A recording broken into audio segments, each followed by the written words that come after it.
こんにちは、大輔です。皆さん、東南アジアの中で日本人がね、一番多く訪れるのはどこの国かってご存知ですか？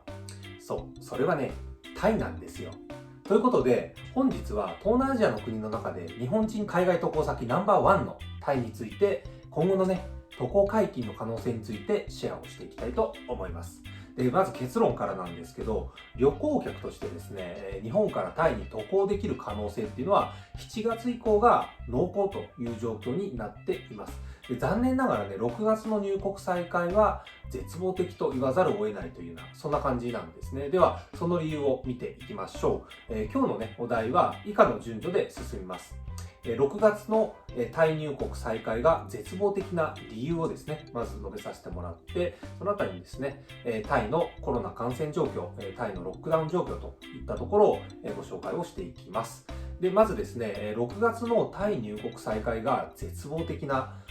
その理由なんですけど、5月16日付でね、タイの民間航空局からタイ行き航空機の飛行禁止措置期間を6月30日まで延長するという発表がなされたわけなんですね。で、こちらの内容というのがですね、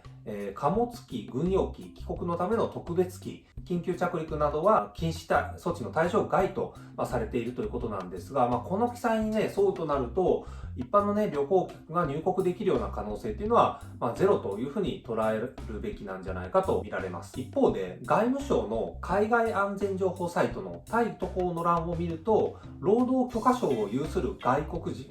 外交団、国際機関の職員、政府の代表等に限って、健康証明書ですね、出発の72時間以内に発行されたものに限るということなんですが、現地のね、タイ大使館、もしくは総領事館が発行するレターと同時にですね、提示があれば入国は可能になるという旨の記載があります。これを信用するとなると、要人だったりね、企業の管理職については、ビジネス上のね、理由によって渡航が許可される可能性は残っているというふうに理解できるかと思います。つまり、6月にね、渡航される方がいるとするならば、それは条件付きのね、狭き門ということになるんですが、限られた方を乗せるね、飛行機では、少ない座席数で予算を確保しなければならない航空会社側の都合もありますんでね、チケット代がとても高額になってしまう恐れもありますという、そういったところは注意が必要なわけなんですね。では次にですね、タイのコロナ感染状況について見ていきましょう。数字としてはね、日本よりも感染数というのは穏やかな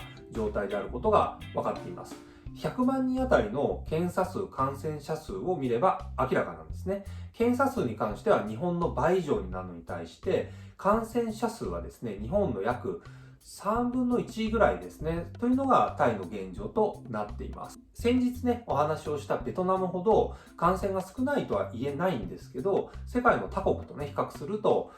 その中では低い数字を保てている状況と見ていいと思います。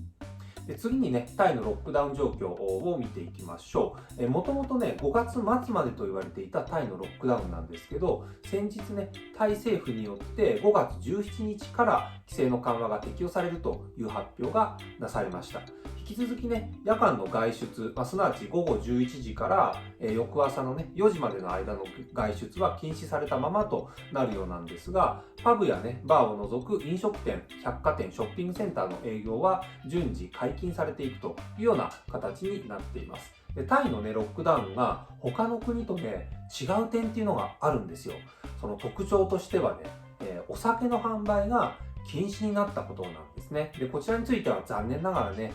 今回の緩和措置のタイミングにおいても解禁にはならないようです。ではね、最後にまとめに入ります。タイについては5月18日現在ですね、の情報をもとに推察すると、以下のことが言えます。観光客としての入国は早くても7月となる見込みになります。次にですね、タイ国内のコロナ影響は日本よりだいぶ少ないと、現地のね、検疫措置は比較的緩くなってきているといったところですね。ただし、お酒を購入することはできないと。日本とバンコク間のフライトは特別な事情があれば条件付きで可能性があるといったところです。ということで本日の動画は以上となります。ご視聴ありがとうございました。